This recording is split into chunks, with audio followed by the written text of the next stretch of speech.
مكنون لا يمسه إلا المطهرون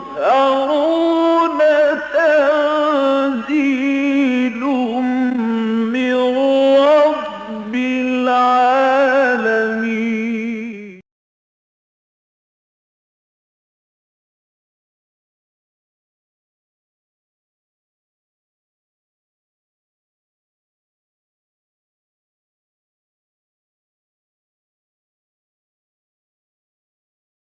أعوذ بالله من الشيطان الرجيم.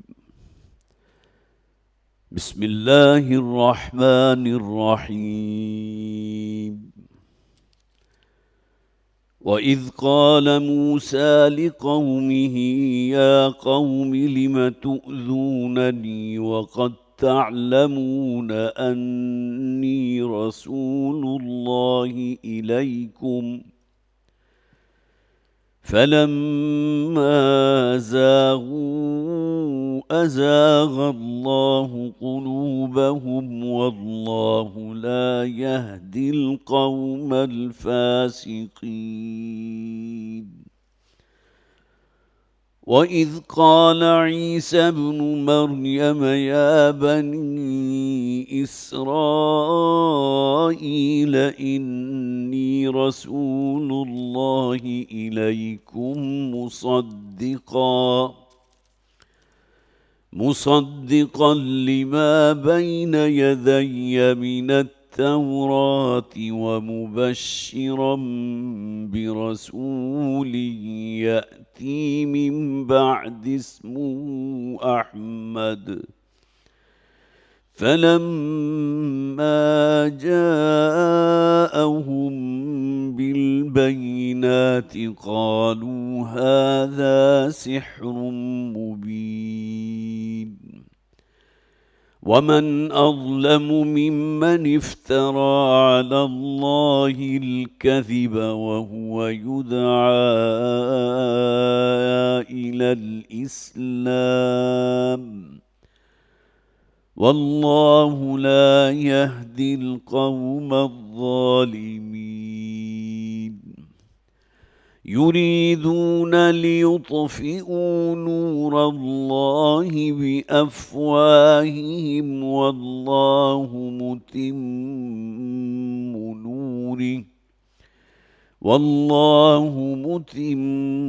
نوره ولو كره الكافرون. هو الذي أرسل رسوله بالهدى ودين الحق ليظهره على الدين كله ولو كره المشركون. صدق الله العظيم. رب اشرح لي صدري ويسر لي أمري واحلل عقدة من لساني يفقه قولي. اللهم ألهمنا رشدنا وأعذنا من شرور أنفسنا آمین یا رب العالمین۔ پچھلی مرتبہ ہم نے سورہ صف سے اپنے درس کا آغاز کیا تھا۔ میں نے عرض کیا تھا کہ یہ 10 مدنی صورتیں جو بہت خوبصورت گلدستہ ہے مدنی صورتوں کا، اور اس سے زیادہ اکٹھ اور مجموعہ پورے قرآن حکیم میں اور کہیں موجود نہیں کہ 10 صورتیں یکے بعد دیگرے مسلسل تسلسل کے ساتھ مدنی چلی آ رہی ہوں، اور ان 10 صورتوں میں بھی ایک خاص امتیازی معاملہ اس گروپ کا یہ ہے کہ اس میں 5 وہ ہیں کہ جن کا آغاز اللہ کی تسبیح سے ہوا۔ گویا کہ گلدستے میں اگر 10 پھول ہیں تو اس میں 5 بہت نمایاں ہیں۔ آغاز اللہ کی تسبیح سے، اس کی حمد سے، اس کی عظمت شان سے۔ سبح للہ ما فی السماوات وما فی الارض، یسبح للہ ما فی السماوات وما فی الارض۔ سورہ حشر جو سورت ہم نے مکمل کی تھی، ایک سورت پہلے، اس سے پہلے سورہ ممتحنہ تھی، اس سے پہلے سورہ حشر تھی۔ اس میں تو آغاز اور اختتام دونوں اللہ کی تسبیح پر ہوا۔ پہلی آیت سبح للہ ما فی السماوات وما فی الارض وهو العزیز الحکیم، اللہ کی تسبیح کر رہی ہے، کرتی رہی ہے، زمین و آسمان کی ہر شے اللہ کی تسبیح کر رہی. اور آخر میں فرمائے گا یسبح لہ ما فی السماوات والارض، وہی تسبیح. آخری آیت کا آخری حصہ بھی گویا کہ اسی تسبیح پر ہے کہ جس سے اس سورہ مبارکہ کا آغاز ہوا تھا. وَهُوَ الْعَزِيزُ الْحَكِيمُ، جیسا کہ پہلی آیت کے آخر میں تھا اسی طرح بعین ہی ریپیٹیشن ہے آخری آیت میں بھی. وہ عزیز ہے، زبردست ہے، بالادست ہے، حکیم ہے، کمال حکمت والا. ابتدائی 4 آیات جو ہم نے مکمل کی تھی، پہلی آیت تو اللہ کی تسبیح پر، اور اس کے فوراً بعد جو ہے جھنجھوڑنے کا انداز مسلمانوں کو. اور تفصیل سے میں نے پچھلی مرتبہ عرض کیا تھا کہ ایک مسلمانوں کا کردار، ان کا ثبات، ان کا عزم، ان کا صبر ان مسلمانوں کا تھا کہ جو مکہ کے دور میں حضور پر ایمان لائے، جن پر تشدد بھی ہو رہا تھا، پرسیکیوشن بھی ہو رہا تھا، تعذیب کا نشانہ بنایا جا رہا تھا، اس کے باوجود وہ ڈٹے ہوئے تھے. لیکن جب حضور مدینہ تشریف لائے تو اوس اور خزرج نامی 2 قبیلے جو موجود تھے، ان میں سے بہت سے لوگ تھے کہ حضور پر ایمان لے آئے. انہیں اس راستے میں کسی صعوبت، کسی تشدد، کسی پرسیکیوشن کا سامنا ہی نہیں کرنا پڑا. جیسے کہ سورہ نصر میں نقشہ کھینچا گیا نا، اور تم نے دیکھا اذا جاء نصر اللہ والفتح ورأیت الناس يدخلون فی دین اللہ افواجا. وہ تو چشمہ فلک نے جو نقشہ دیا تھا وہ تو الگ ہی تھا کہ لوگ جو ہیں فوج در فوج اللہ کے دین میں داخل ہو رہے ہیں. لیکن یہ بات مسلم ہے کہ مدینہ میں جو حضور پر ایمان لائے تھے، جو مشرف بہ اسلام ہوئے ہیں، اوسی اور خزرجی مسلمان، ان کے ایمان کی کیفیت وہ نہیں تھی جو مہاجرین مکہ کی تھی. لہٰذا ان صورتوں میں نے پچھلی مرتبہ بھی عرض کیا تھا، جھنجھوڑنے کا انداز ہے، خبردار کرنے کا انداز ہے، کوئی ڈانٹ ڈپٹ کا انداز سا بھی ہے. تو لما تقولون ما لا تفعلون، اہل ایمان کیوں کہتے ہو وہ بات جس پر عمل نہیں کرتے. کبر مقتا عند اللہ ان تقولوا ما لا تفعلون، اللہ کے غصے بلکہ بیزار کر دینے والا ہے اللہ کو تم سے تمہارا یہ طرز عمل کہ کہو وہ بات جس پر عمل پیرا نہ ہو. اب یہ مضمون قرآن حکیم میں مختلف اسالیب سے بیان ہوا ہے. یہودیوں پر جو فرد قرار داد جرم قرآن حکیم نے عائد کی، سورہ بقرہ کا مطالعہ کر لیجیے، آج اس کا اس حوالے سے بھی ذکر آئے گا انشاءاللہ، کہ یہودی وہ قوم تھے کہ جنہوں نے، یہودی سے مراد بنی اسرائیل، اہل کتاب میں دونوں ہی آ جاتے ہیں، یہود اور نصارہ دونوں.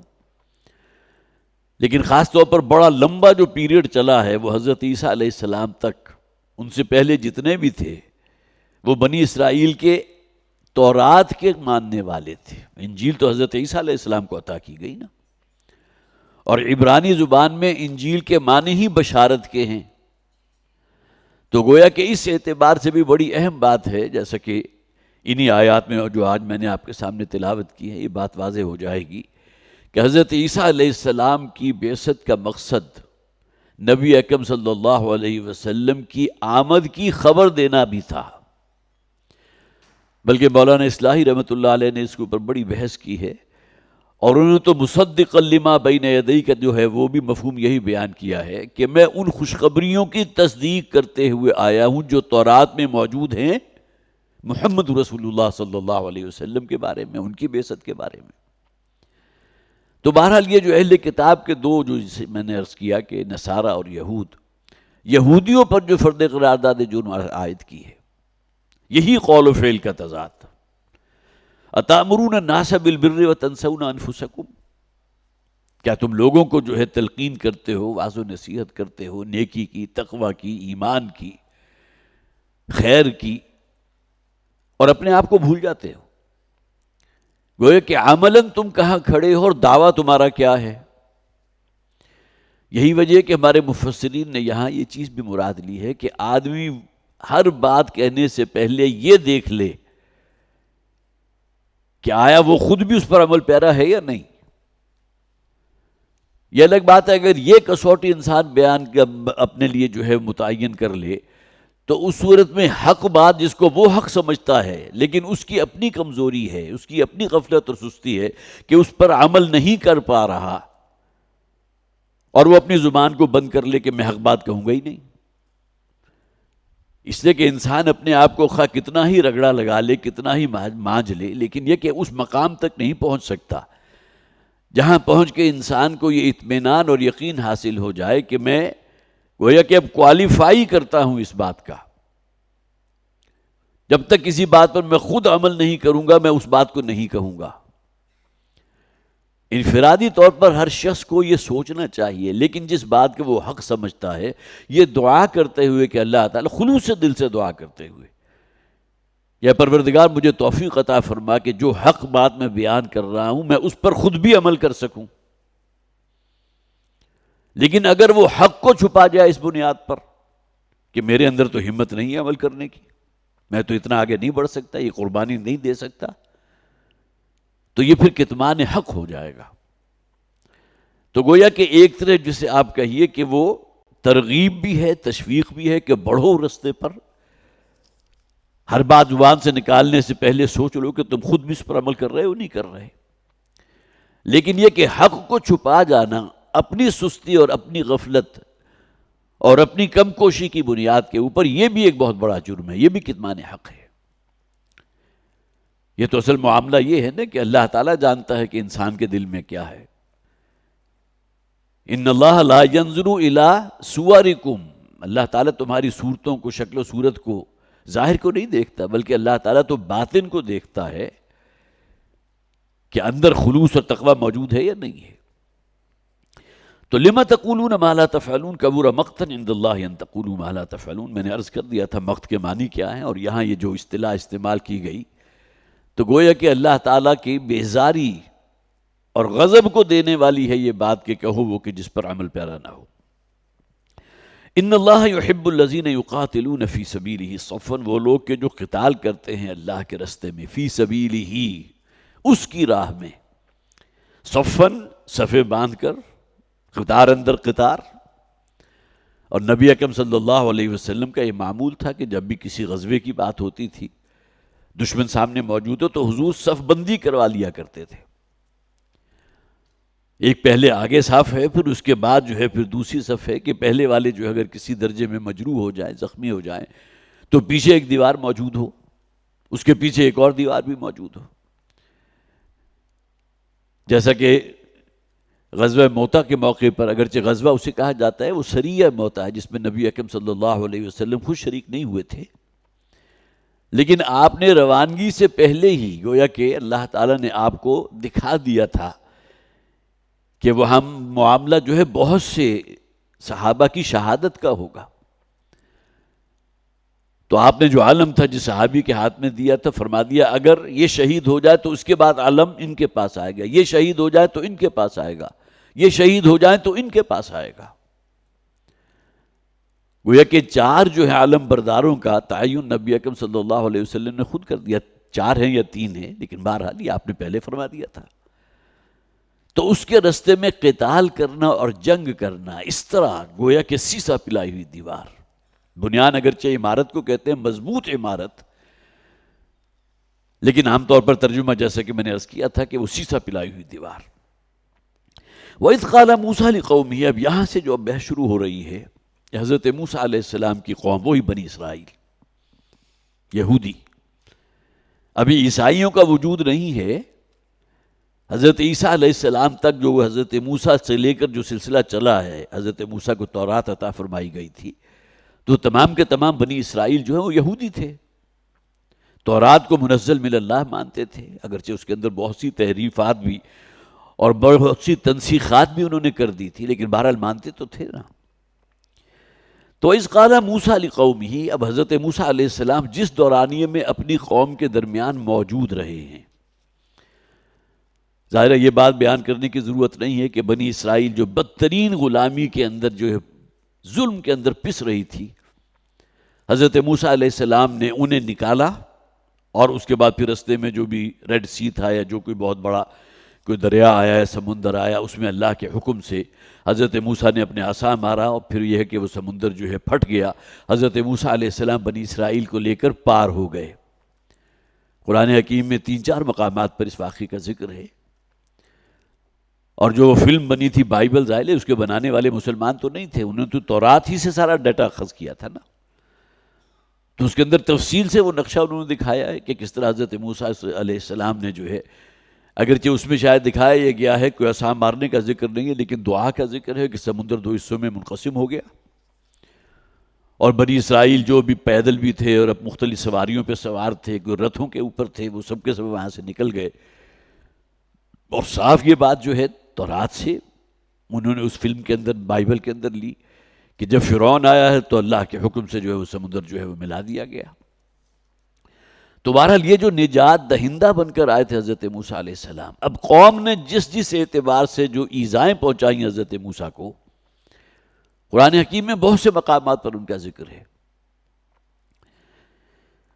وَإِذْ قَالَ مُوسَىٰ لِقَوْمِهِ يَا قَوْمِ لِمَ تُؤْذُونَنِي، پہلے ترجمہ مکمل کر لیتے ہیں اس آیت کا۔ جبکہ حضرت موسیٰ علیہ السلام نے کہا اپنی قوم کے لوگوں سے، اے میری قوم کے لوگوں، لِمَ تُؤْذُونَنِي، کیوں ایذا پہنچاتے ہو مجھے؟ وَقَدْ تَعْلَمُونَ أَنِّي رَسُولُ اللَّهِ إِلَيْكُمْ، جبکہ تم خوب جانتے ہو کہ میں اللہ کا رسول ہوں تمہاری طرف۔ ظاہر ہے جو معجزات دے کر بھیجے گئے تھے حضرت موسیٰ علیہ السلام، عصائے موسیٰ بھی ہے، پھر ید بیضاء بھی ہے، پھر 9 اور معجزات کا ذکر بھی قرآن میں ہے۔ تو ایسا نہیں تھا کہ بنی اسرائیل کے لوگ نہ جانتے ہو، حضرت موسیٰ علیہ السلام کو مانتے تھے اللہ کا رسول، لیکن یہ تو اصل میں ان کی ناہنجاری تھی نا، کہ اتنے بڑے بڑے انعامات و احسانات جو اللہ کے اس قوم پر ہوئے، من و سلوہ ان کے لیے نازل کیا گیا، سمندر کو پھاڑ کر رستہ ان کے لیے بنا دیا گیا، پھر یہ کہ حضرت موسیٰ علیہ السلام کو باقاعدہ محسوس الواح عطا کی گئی، تورات جن میں لکھی ہوئی موجود تھی، کندہ تھی۔ اب یہ تمام وہ احسانات ہیں جو اللہ تعالیٰ نے حضرت موسیٰ علیہ السلام کی گویا کہ سبب بنی اسرائیل پر کیے، لیکن ناہنجار قوم۔ اب وہ ایذائیں جن کا ذکر قرآن حکیم میں چند میں نے مقامات نوٹ کیے تھے، وہ چاہتا ہوں کہ آپ حضرات کے بھی سامنے رکھ دوں۔ سورہ بقرہ آیت نمبر 67 میں ایک واقعے کا ذکر ہے کہ حضرت موسیٰ علیہ السلام نے اپنی قوم سے اللہ کے حکم سے ایک بات کہی۔ وَإِذْ قَالَ مُوسَىٰ لِقَوْمِهِ إِنَّ اللَّهَ يَأْمُرُكُمْ أَن تَذْبَحُوا بَقَرَةً، پہلی مثال کہ حضرت موسیٰ علیہ السلام کے ذریعے اللہ نے حکم دیا کہ اپنی قوم کے لوگوں سے کہو کہ ایک بچڑا یا ایک گائے جو ہے وہ ذبح کریں۔ اب گائے کا تقدس ان کے ہاں موجود تھا، یہ نہیں تھا کہ صرف سامری نے جو ہے گائے کا بچڑے کی پرستش کا جو ہے کوئی بنیاد رکھی تھی۔ آج ہندوؤں کے ہاں بھی گاؤ ماتا کے نام سے معلوم ہوتا ہے وہ تسلسل کہیں پیچھے سے چلا آ رہا ہے۔ تو ان تذبحوا بقرہ، سمپل ایک حکم تھا کہ ایک گائے کو ذبح کر دو، بچڑے کو ذبح کر دو۔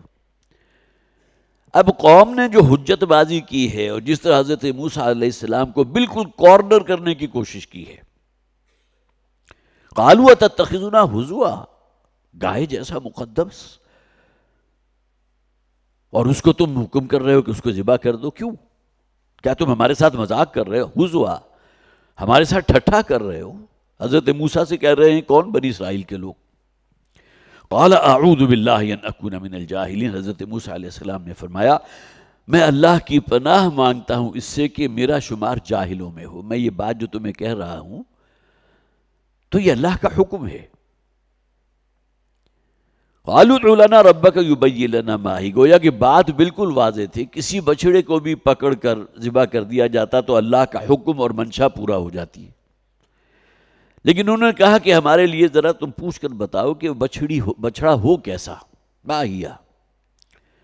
قال انہ یقول انہا بقرۃ لا فارض ولا بکر، تو حضرت موسیٰ علیہ السلام نے فرمایا کہ وہ ایک بچڑا ہے یا گائے ہوئے کہ نہ تو بالکل عمر رسیدہ ہو چکی ہے اور نہ ہی بالکل ابھی نوخیز ہو، عوان بین ذالک، وہ کہ درمیانی عمر کی ہو۔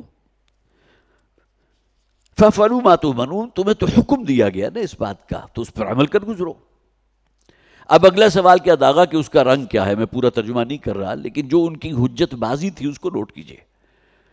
کیا حضرت موسیٰ علیہ السلام اپنے آپ کو کمفرٹیبل فیل کر رہے ہوں گے ان کے درمیان کہ یہ قوم کے جن کو اس ظلم کے اور استبداد کے پنجے سے نجات دلائی، اب اللہ کے حکم پر عمل کرنے سے اس درجے گریزاں ہے کہ میرے ساتھ جو ہے وہ حجت بازی کر رہی ہے، اس کا رنگ کیسا ہو؟ اور اس کے بعد پھر یہ کہ اس کے بارے میں ہمیں اور کچھ مزید ڈیٹیل بتائیں۔ لا ذلول تثیر الارض ولا تسقی الحرث، اب گویا کہ وہ کوسچنز کر کر کے حضرت موسیٰ علیہ السلام کو بھی زج کیا، لِمَ تُؤْذُونَنِی، جو آیت ہم پڑھ رہے ہیں، اور اس ہدایت الہی پر عمل کرنا بھی اپنے لیے جو ہے بہت مشکل بنا دیا کہ وہ بچڑا ایسا ہونا چاہیے کہ نہ تو کبھی اس سے جو ہے زمین پر کوئی کاشت کا کام لیا گیا ہو، نہ اس سے کوئی ریہٹ میں جوتا گیا ہو کہ جس سے اس نے کے ذریعے کوئی پانی زمین سے نکالا جائے، اور نہ اس سے کوئی کھیتی باڑی کا کام لیا ہو، اور سب سے بڑھ کر یہ کہ اس کے پورے جسم پر کوئی داغ دھبا نہیں ہونا چاہیے۔ اب یہ حکم اللہ نے دیا تھا، بالکل سمپل حکم، اگرچہ آگے واقعہ جو ہے کنٹینیو کر رہا ہے کہ بنی اسرائیل میں کسی شخص کا مرڈر ہو گیا تو اس کے بارے میں معلوم نہیں ہوا کہ اس کا قاتل کون ہے۔ اگلی آیت جو اشارہ کر رہی ہے، وَإِذْ قَتَلْتُمْ نَفْسًا فَادَّارَأْتُمْ فِيهَا وَاللَّهُ مُخْرِجٌ مَا كُنْتُمْ تَكْتُمُونَ، جبکہ تم نے ایک انسانی جان کو تلف کیا، اس کو قتل کیا، اور اس کے قاتل کے بارے میں معلوم نہیں ہوا، ایک دوسرے کے اوپر جو ہے الزام دھرنے لگے، تو اللہ نے کہا کہ اب اس بچڑے کو جس کو اب تم ذبح کر چکے ہیں، اس کے ایک حصے کو مس کرو اس مقتول کے جسم کے ساتھ، اور پھر روایات ہیں کہ پھر وہ زندہ ہو کر گویا کہ اس نے اپنے قاتل کا نام بتا دیا۔ حکم صرف ایک تھا، لیکن وہ کٹ حجتی اور حجت بازی اور مین میخ، اس میں سوال در سوال، اور جیسا کہ میں نے عرض کیا، ظاہر ہے کہ ان کا یہ عمل جو ہے حضرت موسیٰ علیہ السلام کے لیے بڑا تکلیف دیتا ہے۔ اس کے بعد نوٹ کیجئے سورہ اعراف آیت نمبر 138، وَجَاوَزْنَا بِبَنِي إِسْرَائِيلَ الْبَحْرَ فَأَتَوْا عَلَىٰ قَوْمٍ يَعْكُفُونَ عَلَىٰ أَصْنَامٍ لَهُمْ، وہ قوم کے جس پر یہ بڑے بڑے احسانات تھے اللہ کے، ان کا گزر ہوا ایک بستی پر سے، حضرت موسیٰ علیہ السلام کے جلوہ میں۔ اب ہزاروں کی تعداد تھی، بعض روایات میں تو 6 لاکھ جو ہے وہ بنی اسرائیل کے افراد تھے کہ جو نکلے تھے مصر سے۔ 6 لاکھ بہت بڑی تعداد ہوتی ہے۔ ایک بستی پر سے جب گزر ہوا تو وہاں دیکھا کہ لوگ جو ہے بت بنا کر ان کی پرستش کر رہے ہیں، تو حضرت موسیٰ سے مطالبہ کیا اس قوم نے، قالوا یا موسیٰ اجعل لنا الہا کما لہم آلہہ، موسیٰ ہمارے لیے بھی کوئی ایسا ہی ایک بت بنا دو۔ دیکھو کس قدر ذوق و شوق سے اس کے سامنے جھکے بیٹھے ہیں، اس کو سجدہ کر رہے ہیں، ایک محسوس چیز تو سامنے ہے نا کم از کم۔ اجعل لنا الہا کما لہم آلہہ، ہمارے لیے بھی اسی طرح کا ایک بت تراش دو۔ مطالبہ کون سی قوم کر رہی ہے؟ بنی اسرائیل۔ اور حضرت موسیٰ علیہ السلام کو ان کے اس مطالبے کے رد عمل میں جو ان کے جذبات ہوں گے اور جس درجے وہ جو ہے انہیں ایذا پہنچائی ہوگی، اس کا آپ اندازہ کر لیجئے۔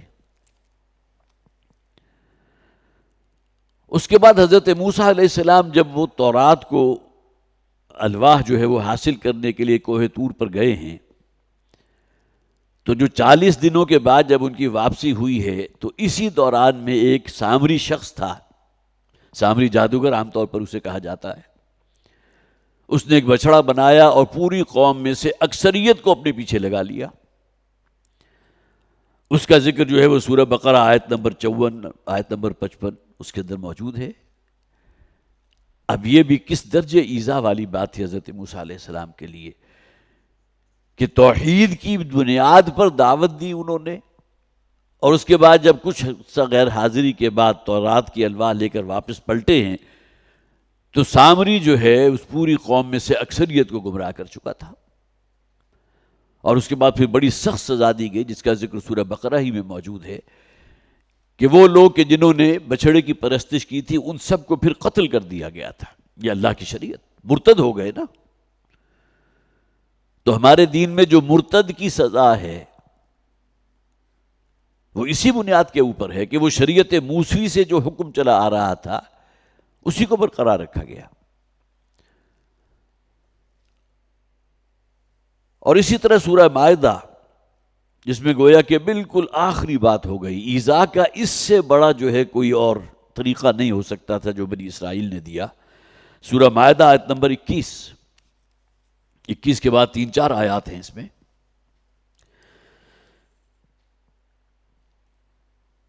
وَإِذْ قَالَ مُوسَىٰ لِقَوْمِهِ يَا قَوْمِ، جب یاد کرو جب کہ موسیٰ نے کہا تھا اپنی قوم سے، اے میری قوم کے لوگوں، اذکروا نعمت اللہ علیکم، ذرا یاد کرو اللہ کے احسانات کو جو تم پر ہوئیں، جس کا بھی میں نے ذکر کر دیا، من و سلوہ ہے، اسی طرح حضرت موسیٰ کو حکم دیا، عصا مارا تو ایک چشمے میں، ایک چٹان میں سے 12 چشمے بہہ گئے۔ 12 قبیلے تھے، ہر قبیلے نے جو ہے اپنے چشمے کو اپنی گھاٹ بنا لیا، جو نعمتیں اللہ کی تمہیں حاصل تھیں۔ اِذْ جَعَلَ فِيكُمْ أَنْبِيَاءَ وَجَعَلَكُمْ مُلُوكًا، جبکہ اللہ تعالیٰ نے تمہارے اندر بہت سے انبیاء کو بھیجا۔ یہ سلسلہ رشد و ہدایت جو ہے قائم رہا ہے، حضرت آدم سے لے کر محمد رسول اللہ صلی اللہ علیہ وسلم تک یہ سلسلہ مسلسل رہا ہے۔ وَآتَاكُمْ مَا لَمْ يُؤْتِ أَحَدًا مِّنَ الْعَالَمِينَ، اور تمہیں تو اللہ نے وہ فضیلت عطا فرمائی جو جہان میں کسی کو نہیں دی۔ یا بنی اسرائیل اذکروا نعمتی التی انعمت علیکم وانی فضلتکم علی العالمین، یہ امتیازی مقام، میں تمہیں تمام جہان والوں پر فضیلت دے رہا ہوں۔ فضیلت اس بنیاد پر کہ تم موسیٰ کی قوم ہو، موسیٰ کو ہم نے تورات عطا فرمائی ہے، تو اس سے بڑی فضیلت کیا ہوگی کہ اللہ کے محبوب ہو، بشرطے کہ ان ہدایات پر عمل کرو جو تورات میں آئی۔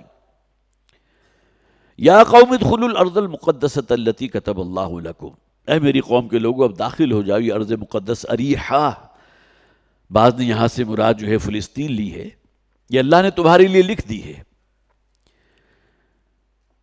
ولا ترتدوا علی ادبارکم، اور دیکھو اپنی پیٹھیں نہ پھیرنا، اللہ کا حکم ہے یہاں داخل ہو جاؤ، اللہ نے لکھ دیا ہے، جنگ و جدل کی نوبت ہی نہیں آئے گی، اللہ تعالیٰ یہاں تمہیں فتح عطا فرما دے گا۔ قالوا یا موسیٰ ان فیہا قوما جبارین، تو قوم نے کہا ہے موسیٰ اس میں تو بہت ہی ایک سرکش اور بہت زور آور قوم، جبار، جبر سے نکلا، جبر یہ گویا کہ جس کے پاس قوت اور اختیار ہے اور اس کو وہ جو ہے اپنے استعمال میں لاتا ہے، تو وہ قوم ہے جو جباروں پر مشتمل ہے، زبردست قوم ہے۔ وَإِنَّا لَن نَدْخُلَهَا حَتَّى يَخْرُجُوا مِنْهَا، اور ہم تو ہرگز داخل نہیں ہوں گے جس کی تم ہمیں دعوت دے رہے ہو، جب تک کہ وہ لوگ یہاں سے نکل نہ جائیں۔ اب دیکھیے اس سے زیادہ جسے آپ کہیے کہ نمک حرامی کیا ہوگی کہ پہلے اس زمین کو پاک کرو ان لوگوں سے جو وہاں موجود ہیں۔ تمہارے پاس عصا ہے نا، اس عصا کو کام میں لاؤ، وہ یہاں سے خوفزدہ ہو کر بھاگ جائیں، جب وہ جگہ خالی کر دیں گے تو ہم داخل ہو جائیں گے۔ فَإِن يَخْرُجُوا مِنْهَا فَإِنَّا دَاخِلُونَ، اس درجے اس کے اوپر ڈٹے ہوئے تھے کہ جب وہ وہاں سے اپنے اس زمین کو چھوڑ کر نکل جائیں گے تو پھر ہم وہاں داخل ہوں گے۔ اور اس کے بعد آگے ذکر موجود ہے، ان کے ساتھی جو تھے حضرت یوشع ابن نون، ان کا بھی ذکر ہے، حضرت موسیٰ علیہ السلام کا بھی ذکر ہے۔ کوئی شخص جو ہے وہ ہلنے کو تیار نہیں ہوا، اور محسوس یہ ہوتا ہے کہ سوائے حضرت موسیٰ کے جنہوں نے یہ حکم دیا اللہ کا کہ اللہ نے وہ سرزمین تمہارے لیے لکھ دی ہے، اور چند اور لوگ ہوں گے کہ جو تیار ہوئے ہوں گے، باقی پوری قوم جو ہے وہ وہیں بیٹھ رہی۔ اور آگے دیکھیے 2 آیات چھوڑ کر، چونکہ زیادہ وقت لگ رہا ہے اس میں، قالوا یا موسیٰ انا لن ندخلها ما داموا فیہا، انہوں نے کہا اے موسیٰ انا لن ندخلها ابدا ما داموا فیہا، ہم تو ہرگز داخل نہیں ہوں گے اس سرزمین میں جب تک کہ وہ یہاں موجود ہیں، جب تک نکلیں گے نہیں ہم داخل نہیں ہوں گے۔ فَاذْهَبْ أَنْتَ وَرَبُّكَ فَقَاتِلَا إِنَّهَا هُنَا قَاعِدُونَ، تلخ ترین الفاظ جو ہو سکتے ہیں، اور مفسرین نے یہاں خاص طور پر شان نزول جو ان الفاظ کا ہے نا، لِمَا تُؤْذُونَنِي، تو مجھے کیوں ایذا پہنچاتے ہو، تو یہ سب سے بڑی ایذا تو قوم کی طرف سے یہ پہنچائی گئی کہ حضرت موسیٰ علیہ السلام کا حکم گفتہ اللہ بود، وہ اللہ کا حکم ہے، اور اللہ نے پہلے سے خوشخبری دے دی ہے کہ وہ سرزمین اللہ نے تمہارے لیے لکھ دی ہے، جنگ و جدال کی نوبت ہی نہیں آئے گی۔ لیکن اس کے باوجود جو ہے قوم نے کیا کہا، جاؤ موسیٰ تم اور تمہارا رب، اذهب انت وربک فقاتلا، اور جا کے لڑائی کرو، انا ہاہنا قاعدون، ہم تو یہاں سے ہلنے والے نہیں ہیں، ہم تو بیٹھے ہیں۔ اس پر جو دلی کیفیت ہوئی ہوگی حضرت موسیٰ علیہ السلام کی، جس کے لیے میں نے کہا نا یہ ایذائیں جو پہنچائی گئیں بنی اسرائیل کی طرف سے، قال ربی انی لا املک الا نفسی واخی، بالآخر فریاد کی تو اپنے رب کے حضور، اے پروردگار میرا اختیار تو یا میری اپنی ذات پر ہے، وہ اخی، اور میرے بھائی ہارون بھی ہیں، وہ بھی چونکہ میرے دست و بازو ہیں۔ اس طرح حضرت یوشع ابن نون، ان کا ذکر بھی آتا ہے تورات کے اندر، وہ بھی حضرت موسیٰ علیہ السلام کے سچے ساتھیوں میں سے تھے۔ یہاں صرف دو کا ذکر کیا گیا، انی لا املک الا نفسی و اخی، اے پروردگار میرا اختیار تو صرف اپنی ذات پر ہے یا میرے بھائی حضرت ہارون جو میرے ساتھ موجود ہیں، میرے دست و بازو ہیں۔ فَافْرُقْ بَيْنَنَا وَبَيْنَ الْقَوْمِ الْفَاسِقِينَ۔ اب آپ کہہ سکتے ہیں کہ گویا کہ ایک اعتبار سے بد دعائیہ الفاظ ہیں حضرت موسیٰ علیہ السلام کے، اے پروردگار میرے اور اس ناہنجار قوم کے درمیان اب فصل پیدا کر دے۔ اب یہ وہ تمام آیات جو میں نے آپ کو سنا ہے، سورہ بقرہ ہے، سورہ مائدہ ہے، سورہ اعراف ہے، یہ تمام کس چیز کی طرف غمازی کر رہی ہیں کہ قوم کی طرف سے جو تکالیف پہنچائی گئی حضرت موسیٰ علیہ السلام کو، گویا کہ یہاں جو فرمایا گیا تو ان سب کو آپ جمع کر لیجئے۔ لِمَ تُؤْذُونَنِی، کیوں مجھے ایذا پہنچا رہے ہو؟ وَقَدْ تَعْلَمُونَ أَنِّی رَسُولُ اللَّهِ إِلَیکُم، تم خوب جانتے ہو کہ میں اللہ کا رسول ہوں۔ فَلَمَّا زَاغُوا أَزَاغَ اللَّهُ قُلُوبَهُمْ۔ اب یہاں گویا کہ ان کا جو اصل مرض تھا نا اس کی نشاندہی کر دی گئی، اصل میں ان کے دل ٹیڑھے ہو چکے ہیں۔ یہ دل کا ٹیڑھا ہونا ان کے اپنے غلط کاموں کے ارتکاب کی وجہ سے ہے۔ انسان جب کسی گناہ میں ملوث ہوتا ہے یا گناہوں والی زندگی اختیار کرتا ہے تو اس کے دل سے اس کے اندر سختی بھی پیدا کر دی جاتی ہے، اور اس میں ہدایت حاصل کرنے کی جو ایک توفیق ہوتی ہے وہ بھی سلب کر لی جاتی ہے،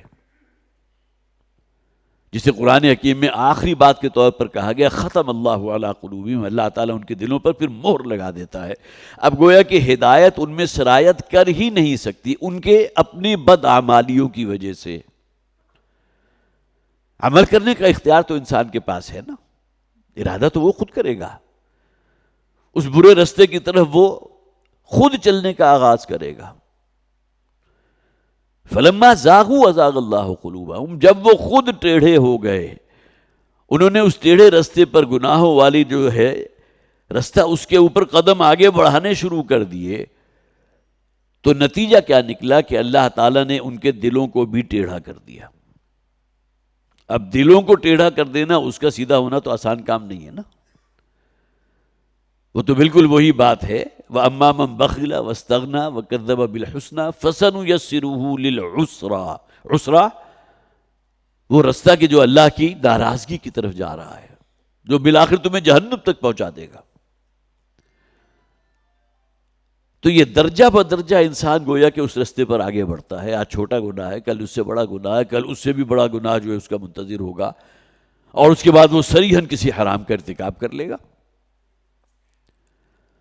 لیکن یہ ہوتا ہے معاملہ تدریجاً، جس طرح کوئی شخص جو ہے آغاز کرتا ہے اپنے رستے کا تو شروع میں اینگل بڑا چھوٹا ہوتا ہے، لیکن جیسے جیسے وہ اسی سیدھ میں آگے بڑھتا چلا جاتا ہے یہ فاصلہ جو ہے یہ پارٹ بھی اور وسیع سے وسیع تر ہوتا چلا جاتا ہے۔ تو فَسَنُيَسِّرُهُ لِلْعُسْرَى یا لِلْيُسْرَى دونوں ہی الفاظ قرآن نے استعمال کیے۔ وَأَمَّا مَنْ أَعْطَى وَاتَّقَى وَصَدَّقَ بِالْحُسْنَى، تین کوالٹیز بیان کر دی گئی۔ وہ شخص جو اپنا مال خرچ کرتا ہے، خدمت خلق میں بھی خرچ کر رہا ہے، لوگوں کی امداد بھی کر رہا ہے، خیرات و صدقات کی شکل میں بھی ہے، دین کو قائم اور نافذ کرنے کی عملی جد و جہد میں اپنا روپیہ پیسہ لگا رہا ہے، واتقى، اللہ کا تقوی اس کے دل میں موجود ہے، وصدق بالحسنى، اور ہر اچھی بات کو اس نے فالو کیا ہے، تصدیق کی ہے اس کی، صرف قولی تصدیق نہیں بلکہ عمل کے ذریعے گواہی دی ہے کہ واقعتاً میں اس رستے پر چلنے والا ہوں جو بالآخر مجھے میرے لیے نجات دہندہ ہوگا، مجھے فوز و فلاح سے ہمکنار کر دے گا۔ فَسَنُيَسِّرُهُ لِلْيُسْرَى، تو جو شخص اس رستے پر آگے بڑھتا ہے اللہ تعالیٰ اس رستے کو اس کے لیے کھولتا چلا جاتا ہے۔ بظاہر ایسے ایسے موانع اور ایسی ایسی مشکلات کہ جس کے بارے میں وہ سوچ بھی نہیں سکتا، اللہ تعالیٰ یوں حل کر دیتا ہے اس کے لیے کہ گویا کہ اس کے لیے کوئی بہت بڑا مشکل مرحلہ تھا ہی نہیں، یہ اللہ کی سنت ہے۔ وَمَن يَتَّقِ اللَّهَ يَجْعَل لَّهُ مَخْرَجًا، مخرج کہتے ہیں ایگزٹ، جو شخص بھی اللہ کا تقوی اختیار کرے اللہ تعالیٰ اس کے لیے ایک ایگزٹ فراہم کر دیتا ہے، سہولت حاصل ہو جاتی ہے، اس کو آسانی فرما دیتا ہے۔ تو وَإِذْ قَالَ مُوسَىٰ لِقَوْمِهِ يَا قَوْمِ لِمَ تُؤْذُونَنِي وَقَدْ تَعْلَمُونَ أَنِّي رَسُولُ اللَّهِ إِلَيْكُمْ فَلَمَّا زَاغُوا أَزَاغَ اللَّهُ قُلُوبَهُمْ. جب وہ خود ٹیڑھے ہوئے تو اللہ تعالیٰ نے ان کے دلوں کو بھی ٹیڑھا کر دیا. وَاللَّهُ لَا يَهْدِي الْقَوْمَ الْفَاسِقِينَ. اور اللہ تعالیٰ ایسے نافرمانوں کو اور ناہنجاروں کو ہدایت نہیں دیتا. وَإِذْ قَالَ عِيسَى ابْنُ مَرْيَمَ يَا بَنِي إِسْرَائِيلَ. اب دیکھیے حضرت موسیٰ کا ذکر ہوا. وَإِذْ قَالَ مُوسَىٰ لِقَوْمِهِ. اور آگے فرمایا گیا اگلی آیت میں وَإِذْ قَالَ عِيسَى ابْنُ مَرْيَمَ. اور جب کہا، یاد کرو، جبکہ کہا تھا عیسیٰ ابن مریم نے اپنی قوم کے لوگوں سے، یا بنی اسرائیل، اے اسرائیل کے لوگوں. اب دیکھیے آگے جو باتیں آ رہی ہیں نا، یہاں ایک تو اس اصطلاح کو نوٹ کیجئے کہ حضرت عیسیٰ علیہ السلام کے بھی مخاطبین کون تھے؟ بنی اسرائیل. بنی اسرائیل کون ہیں کہ جن کی قوم اب نسل در نسل در نسل کتنی نسلیں درمیان میں بیت چکی. حضرت موسیٰ حضرت عیسیٰ علیہ السلام کے درمیان غالباً کو 700-800 برس کا فصل ہے. کتنی نسلیں اس میں سے ہو گزری، اور اس دوران میں اور کتنے نبی اور رسول آئے. یہ بات اپنی جگہ. حضرت عیسیٰ علیہ السلام سے متصل قبل حضرت یحییٰ علیہ السلام بھی تو موجود تھے، حضرت زکریا بھی تو موجود تھے. تو یہ پورا سلسلہ قائم ہے، ایک کڑی کے اندر دوسری کڑی پیوست ہے. تو حضرت عیسیٰ علیہ السلام نے بنی اسرائیل کے لوگوں کو خطاب کیا، یا بنی اسرائیل، اس لیے کہ امیڈیٹ جو مخاطبین تھے وہ تو بنی اسرائیل ہی تھے، وہ یہود تھے. انی رسول اللہ علیکم. موسیٰ نے بھی دعویٰ کیا تھا میں اللہ کا رسول ہوں. حضرت موسیٰ کو بھی اللہ تعالیٰ نے بڑے حسی معجزات سے نوازا تھا، جیسا کہ میں نے عرض کیا عصائے موسیٰ ہے، ید بیضا ہے. عصائے موسیٰ کے ذریعے صرف وہ کام تو نہیں ہوا کہ وہ اژدہے کی شکل میں تبدیل ہو گیا. یہی عصائے جو زمین پر پڑا تھا، چٹان پر پڑا تو 12 چشمے پھوٹ بہے، سمندر کے کنارے کھڑے ہو کر مارا تو سمندر پھٹ گیا. یہی ایسا تھا نا. فَاضْرِبْ بِعَصَاكَ الْحَجَرَ. اس چٹان پہ ذرا اپنا پتھر مارو، اور اسی طرح اس پانی جو ہے تمہارے سامنے جو ہے یہ سمندر، اس کے اوپر اپنی عصا مارو. انی رسول اللہ علیکم. تم خوب جانتے ہو کہ میں اللہ کا رسول ہوں جو بھیجا گیا ہوں تمہاری طرف. مصدقا لما بین یدی من التوراۃ. اب یہاں ہمارے مفسرین نے بڑی بحث کی ہے کہ اس کا عمومی مفہوم تو وہی ہے کہ جو تورات موجود ہے، حضرت موسیٰ کو جو تختیاں دی گئی تھی، جو لے کر اپنی قوم کے پاس پلٹے تھے، اور جیسے کہ میں نے عرض کیا قوم جو ہے اکثریت ان کی وہ گائے کی پرستش میں مبتلا ہو چکی تھی. تو تورات میں جو احکامات موجود تھے میں ان کی تصدیق کرتے ہوئے آیا ہوں. گویا کہ یہاں اشارہ موجود ہے کہ میں کوئی نئی شریعت دے کر نہیں بھیجا گیا، وہی شریعت موسوی ہے جو چلی آ رہی ہے. میں اس کو نافذ کرنے کے لیے، اس کو استحکام دینے کے لیے، اور اسی کو ریمائنڈ کروانے کے لیے اللہ نے مجھے بھیجا ہے. کوئی نئی شریعت نہیں ہے. لہذا غالباً آج تک یہودیوں اور عیسائیوں کا روزہ جو ہے ان کی نوعیت ایک جیسی ہے. ہمارے ہاں تو اللہ تعالیٰ نے گویا کہ امت محمد صلی اللہ علیہ وسلم پر جو اللہ کا فضل اور جو رحمت کا ظہور ہوا کہ روزے کا دورانیہ بڑا کم کر دیا گیا. ورنہ تو جیسے ہی آپ رات کو سو جائیں گے، اور راتیں جو ہے بس مغرب کے بعد جو ہے بس کھانا کھایا، اور جو کہ مراسم عبودیت میں سے جو تھے ان کو ادا کیا اور اس کے بعد سو گئے. اب رات اگر 12-14 گھنٹے کی ہے تو پوری رات جو ہے وہ بھی روزے کی حالت میں گزرے گی. اگلے دن پھر جو ہے وہ طلوع فجر ہوگا، اور پھر پورا دن گزر جائے گا. گویا کہ تقریباً 22 گھنٹے کا دورانیہ.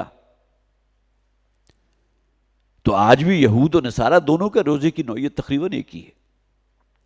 تو وہی شریعت کے جو موجود تھی شرعی احکامات تورات کے اندر، تو حضرت موسیٰ علیہ السلام نے فرمایا میں ان کی تصدیق کر رہا ہوں.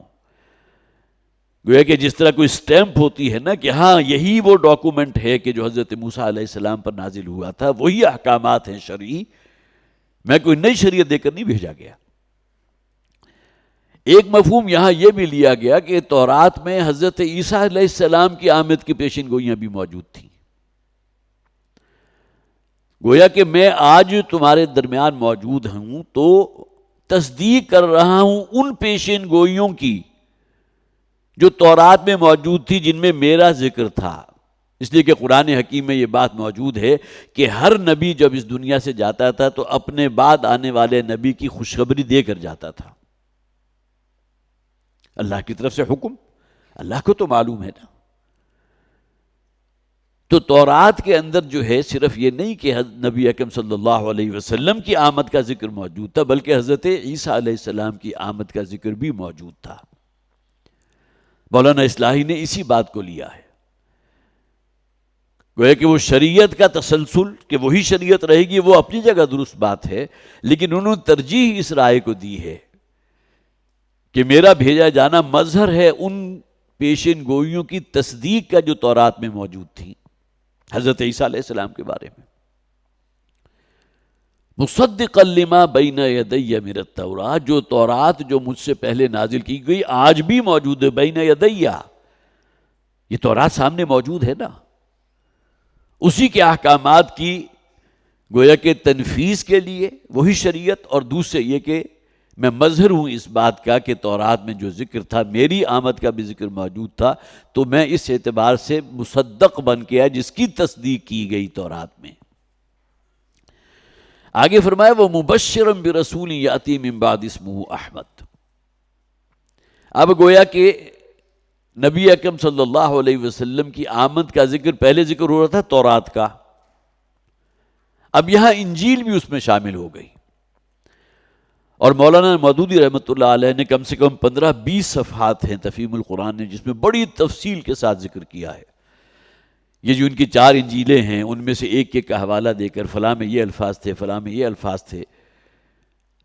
اور یہ بات جو ہے ممکن آپ حضرات کے لیے بھی بڑی دلچسپی کا باعث ہوگی کہ یہ جو انجیلیں مرتب کی گئی ہیں خود عیسائیوں کا یہ دعویٰ حضرت عیسیٰ علیہ السلام پر یہ نازل نہیں ہوا، بلکہ یہ مرتب کی ہیں ان کی شاگردوں میں سے بعض نے. حالانکہ یہ بات بھی مولانا مودودی رحمۃ اللہ علیہ نے بالکل غلط ثابت کی ہے کہ ان کے شاگردوں نے بھی نہیں کی. یہ تو بہت عرصے کے بعد جو ہے ان لوگوں نے کہ اس بائبل کو جو ہے اس کی تدوین کی ہے. ہاں ان کے شاگردوں میں سے ایک شخص تھا برنباس، جو ان کے حواریین میں سے تھا، حضرت عیسیٰ علیہ السلام کے حواریین میں. تو اس کی جو مرتب کردہ انجیل تھی جو قریب ترین ہو سکتی تھی ان تعلیمات کے جو حضرت عیسیٰ علیہ السلام نے اپنی قوم کو دی تھی، وہ کہیں ظہور پذیر بھی ہوئی لیکن اس کے بعد اس کو بالکل دفن کر دیا گیا. والد محترم اس کا ذکر کیا کرتے تھے، غالباً انہوں نے وہ نسخہ دیکھا بھی تھا برنباس کی جو انجیل تھی، بائبل آف برنباس، اور اس کو شائع کیا تھا کسی ادارے نے، اور اس کے بعد اس کے اوپر پابندی لگا دی گئی کہ اس لیے کہ اس کے اندر وہ واضح طور پر موجود تھا لکھا ہوا نبی اکرم صلی اللہ علیہ وسلم کی آمد کا ذکر بھی اور وہ علامات بھی. اور اس میں جب فاتح کی حیثیت سے حضور داخل ہوں گے کہ مکہ میں، تو اس وقت جو چشم فلک جو نظارہ دیکھے گی 10 یا 12 ہزار کے جو ہے جیسے آپ کہیے کہ ان کی جمعیت کے ساتھ جو ہے فاتح کی حیثیت سے داخل ہو گئے، ان کا ذکر بھی اس برنباس کی انجیل میں موجود تھا جو آج کہیں آپ کو نظر نہیں آ رہی. ظاہر ہے کہ حق بات جو ہے اس کو برداشت کرنا یا اس کو قائم رکھنا کوئی آسان کام تو نہیں ہوتا. ان کے جو ویسٹرن انٹرسٹ ہیں کرسچنز کے، اس کے اوپر جس طرح زد پڑتی ہوگی، لہٰذا ان سب کو چھپا دیا گیا. اور جو آج بھی انجیلیں موجود ہیں جیسا کہ میں نے عرض کیا، نہ صرف یہ کہ وہ ان کے شاگردوں کے مرتب کردہ نہیں ہیں بلکہ بعد کے ادوار کے اندر ان کو مرتب کیا گیا تھا. یہ پوری تحقیق ہے جو مولانا مودودی رحمۃ اللہ علیہ نے اس حوالے سے کی ہے.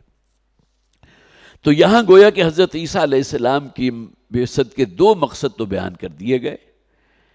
ایک تو وہی شریعت موسوی، اس کا نفاذ، اسی کا تسلسل، میں کوئی نئی شریعت کا حامل نہیں ہوں، اور دوسرے نبی اکرم صلی اللہ علیہ وسلم کی آمد کا ذکر وَمُبَشِّرًا بِرَسُولٍ يَأْتِي مِن بَعْدِ اسْمُهُ احمد. اور یہ شرف جو ہے نبی اکرم صلی اللہ علیہ وسلم ہی کو حاصل ہے کہ آپ کے نام نامی کے ساتھ بائبل کے اندر اور پھر اسی طرح انجیل کے اندر جو ہے نبی اکرم صلی اللہ علیہ وسلم کا ذکر موجود تھا. انجیل تھی اصل میں عبرانی زبان میں، سریانی زبان میں، بائبل کا یہی معاملہ تھا. لہٰذا وہاں جو ایک لفظ آتا ہے پیراکلاٹوس، یہ الفاظ آتے ہیں وہاں، جس کے بارے میں مولانا مودودی نے کہا کہ اصل میں یہ بگڑی ہوئی شکل ہے فارقلیت کی.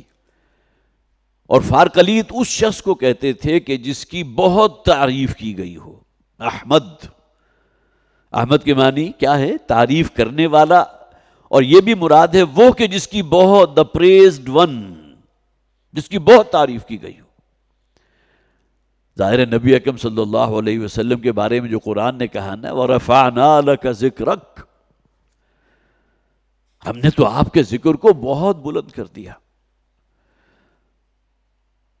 اور آپ تک بھی وہ واٹس ایپ پہنچا ہوگا کہ کوئی لمحہ بھی اس زمین پر ایسا نہیں گزرتا کہ نبی اکرم صلی اللہ علیہ وسلم کی رسالت کی گواہی نہ دی جا رہی ہو، اور اس نے ثابت کیا ہے۔ وہ ملائیشیا اور وہ جو جاوا سماٹرا کے علاقے میں جب فجر کا وقت ہوتا ہے تو وہاں جو پہلی اذان ہوتی ہے تو اس کے بعد سے لے کر اور اس کے دوبارہ اسی وقت کے لوٹنے تک اس پورے روئے ارضی کے اوپر کس کس جگہ جو ہے اذان دی جا رہی ہے، مسلمان موجود ہیں ہر جگہ۔ تو دا موسٹ پریزڈ ون، جس کا بہت تعریف کی گئی ہو، احمد۔ تو گویا کہ یہ امتیاز بھی نبی اکرم صلی اللہ علیہ وسلم کو حاصل ہے کہ نام نامی جو ہے، یہ قرآن سب سے بڑا اس کے اوپر گواہ ہے نا۔ من بعد اسمہ احمد، عربی زبان میں احمد کہیں گے، لیکن سریانی زبان میں یا عبرانی زبان میں فارقلید کا پیراکلوٹوس یہ الفاظ جو ہیں وہ ملتے ہیں، بائبل کے اندر موجود ہیں۔ فلما جاءہم بالبینات قالوا ھذا سحر مبین، اور جب حضرت عیسیٰ علیہ السلام بہت واضح نشانیوں کے ساتھ پہنچ گئے۔ حضرت عیسیٰ علیہ السلام کے بارے میں آپ کو معلوم ہے، قرآن حکیم نے ذکر کیا جو حسی معجزات اللہ تعالیٰ نے تمام انبیاء میں حضرت عیسیٰ علیہ السلام کو دیے ہیں، وہ اور کسی نبی کو نہیں دیے، اگرچہ ان سب پر بھاری ہے نبی اکرم صلی اللہ علیہ وسلم کا یہ معجزہ قرآن حکیم، جس کی حفاظت کا اللہ نے ذمہ لیا۔ جب انسانی عقل و شعور اس لیول تک پہنچ گیا کہ اب انہیں کسی حسی چیز کی ضرورت نہیں ہے، بلکہ عقلاً جو بات مسلم ہو جائے، ہماری دانش وہاں تک پہنچ جائے، تو گویا کہ اس اعتبار سے معنوی معجزہ دیا گیا ہے محمد رسول اللہ صلی اللہ علیہ وسلم کو قرآن کی شکل میں۔ اور من و عن حضور کے دور سے لے کر 1500 برس ہونے کو آ رہے ہیں، آج تک وہی قرآن ہے کہ جو آپ کے دور میں موجود تھا اور آج بھی پڑھا جا رہا ہے۔ اس لیے کہ دوسری طرف یہ بات اپنی جگہ مسلم ہے کہ معجزہ وہ ہوتا ہے جسے کوئی نبی یا رسول بطور چیلنج پیش کرتا ہے۔ حضرت عیسیٰ کو جو حصے معجزات دیے گئے، احیاء موتا، قم باذن اللہ کہا کسی مردہ شخص کے سرانے کھڑے ہو کر اور وہ زندہ ہو جائے، لیکن یہ نہیں کہ اب اس کو جو ہے پھر دوبارہ زندگی شروع ہو گئی، پھر وہ زندوں میں جو ہے چلنے پھرنے لگا اور بیوی بچوں کا معاملہ، لیکن ایک مرتبہ زندہ ہو جانا، یہ تو قرآن کہتا ہے قم باذن اللہ۔ پھر اسی طرح اپنے ہاتھ سے ایک جو ہے گارے سے ایک پرندہ بنانا، اس کے بارے میں آگے آ جائے گا کہ حضرت عیسیٰ علیہ السلام نے جب یہ معجزات قوم کے سامنے پیش کیے تو قوم کا رد عمل کیا تھا؟ فلما جاءہم بالبینات، اور جب وہ آئے ان کے پاس وہ واضح تورات کی انجیل کی تعلیمات، مواعظ، پہاڑی کا واعظ ہے، اسی طرح جیل کا واعظ ہے، اسی طرح کتنے ہی مواعظ ہیں جس سے انجیل بھری پڑی ہے۔ جیسا کہ میں نے عرض کیا تھا کہ انجیل کے معنی ہی عبرانی زبان میں خوشخبری کے ہیں، تو اس معنی میں بھی گویا کہ سراپا خوشخبری ہے کہ محمد رسول اللہ صلی اللہ علیہ وسلم کی آمد کی بشارت دی گئی۔ اور اس کے علاوہ یہ کہ بہرحال مواعظ کے اندر تو وہی بات ہوتی ہے نا کہ اللہ کی فرما برداری اختیار کرو، نیک کام کرو، حرام کا ارتکاب نہ کرو، تو تمہارے لیے بشارت ہی بشارت ہے، خوشخبریاں ہی خوشخبریاں ہیں۔ تو قوم نے کیا کہا؟ قالوا ھذا سحر مبین، یہ تو کھلا جادو ہے، یہ تو جادوگری ہے جو دکھا رہے ہیں عیسیٰ علیہ السلام۔ علیہ السلام کا لفظ میں نے ایڈ کیا ہے، ظاہر ہے کہ قوم تو عیسیٰ ہی کہتے ہوں گے نا، یہ مسیح جو بھی دکھا رہے ہیں حضرت عیسیٰ، یہ سوائے جادوگری کی کوئی نہیں ہے۔ ہماری کوئی آنکھوں کی جو ہے وہ نظر بندی کر دی جاتی ہے، اور یہ نظر بندی جو ہے بعد کے دور میں بھی ہوتی رہی، اس سے پہلے ادوار میں بھی ہوتی رہی ہوگی، تو لہذا معلوم ہوا کہ وہی کوئی ایک سلسلہ جو چلا آ رہا تھا جادوگری کا۔ تو یہ معجزات جو دیے گئے ہیں یہ تو سوائے جادوگری کے اور کچھ نہیں ہے، یہ ہماری نظر بند کر دی جاتی ہے، جس کی وجہ سے ہمیں ہیلوسینیشنز یا ہمیں محسوس ایسے ہوتا ہے کہ یہ ہو رہا ہے، جبکہ فی الواقع وہ چیز نہیں ہو رہی ہوتی۔ حضرت موسیٰ علیہ السلام کا جو عصا اژدہے میں تبدیل ہو گیا تھا، تو وہ تو ثابت ہو گیا نا، نظر بندی نہیں تھی۔ نظر بندی تو صرف ایک خیالی تصور یا ہیولا ہے جو آپ نے قائم کر لیا. اور آج بھی ایسے ایکسپرٹس موجود ہیں جو دوسروں کو جسے میسمرائز کر دیتے ہیں نا، کہ جو وہ کہیں گے آپ اپنے آپ کو محسوس کرتے ہیں کہ شاید یہ سب کچھ آپ کے ساتھ ہو رہا ہے، یا ہیلوسینیشن کی شکل میں ہو یا امیجنیشن کی شکل میں ہو. یہ تمام چیزیں جو ہیں یہ اس طرح کے کام ہوتے رہے. تو حضرت عیسیٰ علیہ السلام کی ان معجزات کے بارے میں بھی قوم کا یہ رد عمل یا یہ تبصرہ تھا، ھذا سحر مبین. اور سحر کے ایک معنی ہوتے ہیں یہ دھوکہ دینا کسی کو، گویا کہ ہماری نظروں کو دھوکہ دیا جا رہا ہے.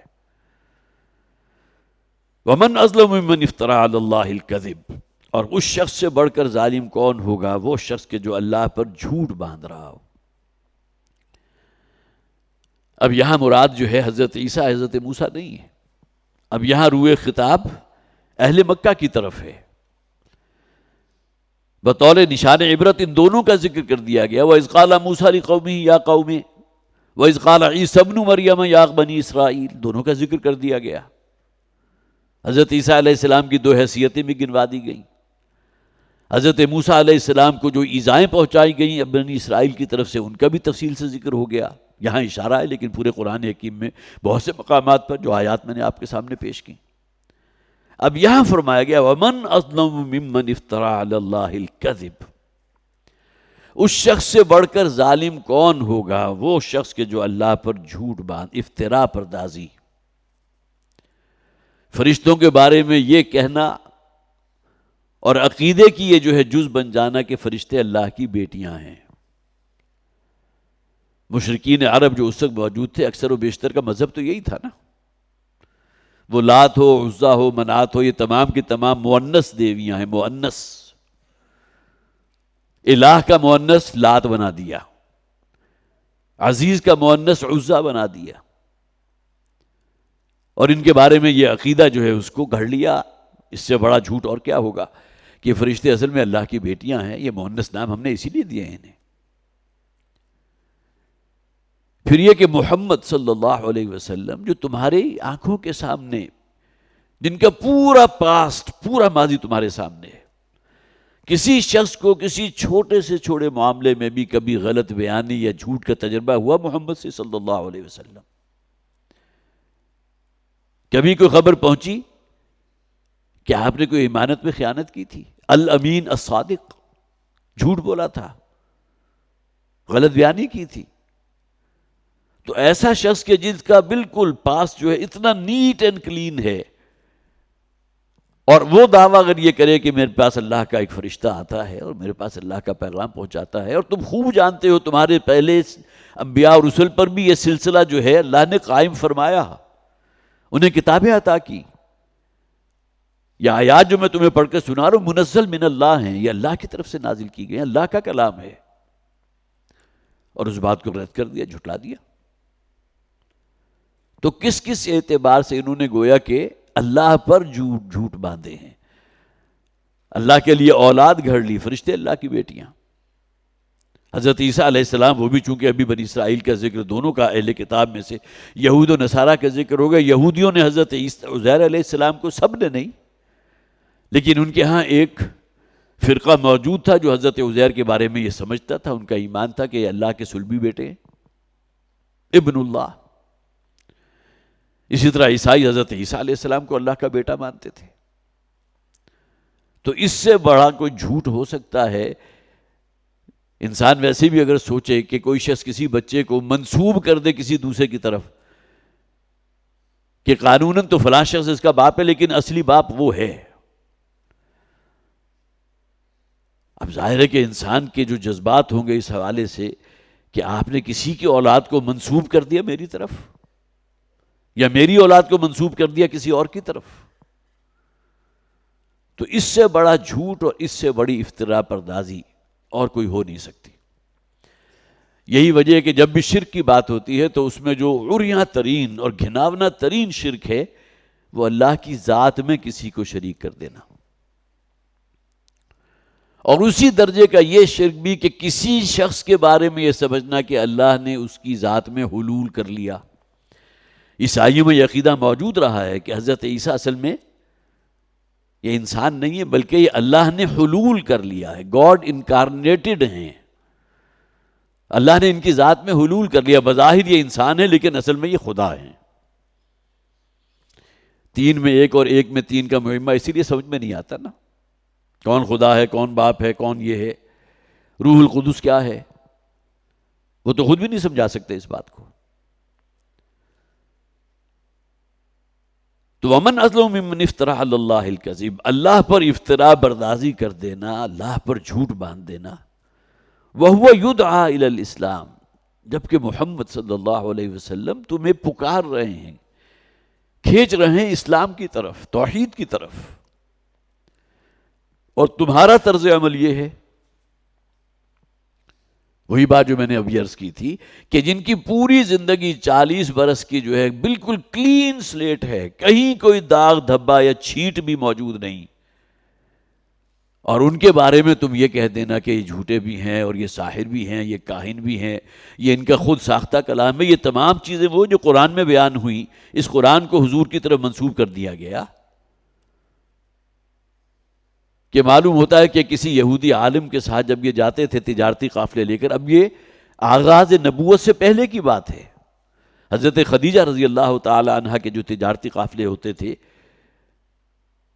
ان کی ذمہ داری حضرت خدیجہ نے حضور کے سپرد کرتی تھی. جب معلوم ہوا کہ انتہائی امانت دار، انتہائی الصادق الامین شخص ہیں، تو اپنے اس سفر کے دوران جب یہ شام اور عراق کے علاقے میں جاتے تھے تو وہاں بڑے بڑے یہودی عالم موجود ہیں، ان سے جا کر کچھ کسب علم کرتے تھے، ان سے جا کر کچھ باتیں سیکھ لیتے تھے، اور یہاں آ کر ہمیں بتاتے ہیں کہ یہ کلام ہے جو اللہ نے مجھ پر نازل کیا. معاذ اللہ، یہ بھی ان کی طرف سے ایک گویا کہ الزام تھا حضور کی ذات پر. تو وَهُوَ يُدْعَى إِلَى الْإِسْلَامِ، وہ تو اس دین کی طرف بلا رہے ہیں جو حضرت آدم سے لے کر چلا آ رہا ہے. شرعی احکامات کے اندر کوئی اونچ نیچ ہوتی رہی ہے، لیکن اللہ کے ساتھ شرک کرنا. یا قوم اعبدوا اللہ ما لکم من الہ غیرہ، ہر نبی اور رسول کی دعوت یہ رہی، اے میری قوم کے لوگوں، اس رب کی عبادت کرو، اس کو پکارو کہ جس کا کوئی اور شریک نہیں ہے، کوئی ساجی نہیں ہے، جس کی دعوت یہ رہی ہو اور اسی کی کنٹینیوشن ہو جو محمد رسول اللہ صلی اللہ علیہ وسلم کی شکل میں اس وقت سامنے موجود ہیں. اور تم نے ان تمام باتوں کو جھوٹ قرار دے دیا، اللہ پر جھوٹ باندھ دیا. واللہ لا یہدی القوم الظالمین، اور اللہ تعالیٰ ایسے ظالموں کو ہدایت نہیں دیتا. ظلم کسے کہتے ہیں؟ کسی شخص پر حق منکشف ہو جائے اور اس کے باوجود قبول نہ کرے، یہ بھی ظلم ہے. حق تلفی کرنا کیا کہتے ہیں؟ کسی کا حق آپ نے سلب کر لیا، یہ تو ظلم ہے ہی. کسی کی عزت کا دھیلا کر دیا، یہ بھی ظلم ہے. اور قرآن حکیم تو کہتا ہے کہ سب سے بڑا ظلم جو کیا جاتا ہے اللہ کے ساتھ وہ کیا ہے کہ اللہ کے ساتھ کسی کو اس کا شریک قرار دے دینا. ان الشرک لظلم عظیم. تو وہ وہاں سے شروع ہو کر، شرک جیسی نجاست سے شروع ہو کر اپنے مسلمان بھائی کی کوئی حق تلفی کرنا، یہ تمام چیزیں اسی ظلم کے مختلف شیڈز ہیں. اور اس سے بڑا ظلم کیا ہوگا کہ نبی اکرم صلی اللہ علیہ وسلم کو خوب جانتے بوجھتے ابو جہل سے جب سوال کیا گیا تھا کہ تم حضور کی صداقت کی گواہی کیوں نہیں دے رہے، کیا تم سمجھتے ہو وہ جھوٹ بولتے ہیں؟ معاذ اللہ. تو اس نے کہا نہیں، ہرگز نہیں. اصل بات کیا ہے کہ میں نے اگر محمد کو صلی اللہ علیہ وسلم اللہ کا رسول مان لیا تو میں تو پھر غلام ہو جاؤں گا محمد کا صلی اللہ علیہ وسلم. پھر تو میری مرضی، میرا اختیار، میری سرداری، میری چودراہٹ، ہر شے ختم. اس لیے کہ وہ سمجھتا تھا کہ رسول ماننے کے معنی کیا ہیں. پھر تو گویا کہ کلیتاً آپ تابع ہیں اس حکم کے جو محمد دیں گے صلی اللہ علیہ وسلم، اور یہ مجھے گوارا نہیں ہے. لہٰذا اس نے بھی وہ الزام نہیں لگایا حضور پر، اتنی کم سے کم شرافت اس کے اندر موجود تھی. میں یہ نہیں کہتا کہ محمد جھوٹ کہہ رہے ہیں صلی اللہ علیہ وسلم، سچ کہہ رہے ہیں، لیکن اصل مسئلہ یہ ہے کہ میں گویا کہ آپ کی سپریمیسی کو ماننے کو تیار نہیں ہوں. بہت بڑا سردار تھا مکہ کا، میں ابو جہل کی بات کر رہا ہوں. تو ومن اظلم ممن افترى علی اللہ الکذب وهو یدعى الی الاسلام، اس شخص سے بڑھ کر ظالم کون ہوگا جو اللہ پر جھوٹ باندھے جبکہ وہ پکارے جا رہے ہیں اسلام کی طرف. پکارنے والے کون ہیں؟ محمد رسول اللہ صلی اللہ علیہ وسلم. واللہ لا یہدی القوم الظالمین، اور اللہ تعالیٰ ایسے ظالموں کو ہدایت نہیں دیتا. یہاں 7 آیات سورہ مبارکہ کی ختم ہوئی. اللہ تعالیٰ ہمیں توفیق عطا فرمائے کہ ہم قرآن حکیم کا نہ صرف یہ کہ مطالعہ کریں، بلکہ یہ کہ اس کو سمجھ کر پڑھیں، اسے اپنے اندر جذب کرنے کی کوشش کریں، اور جو ہدایات ہم پر واضح ہوئی ہیں اس کو اپنے لیے لائحہ عمل بنائیں. بارک اللہ لی ولکم فی القرآن العظیم ونفعنی وإیاکم بالآیات والذکر الحکیم.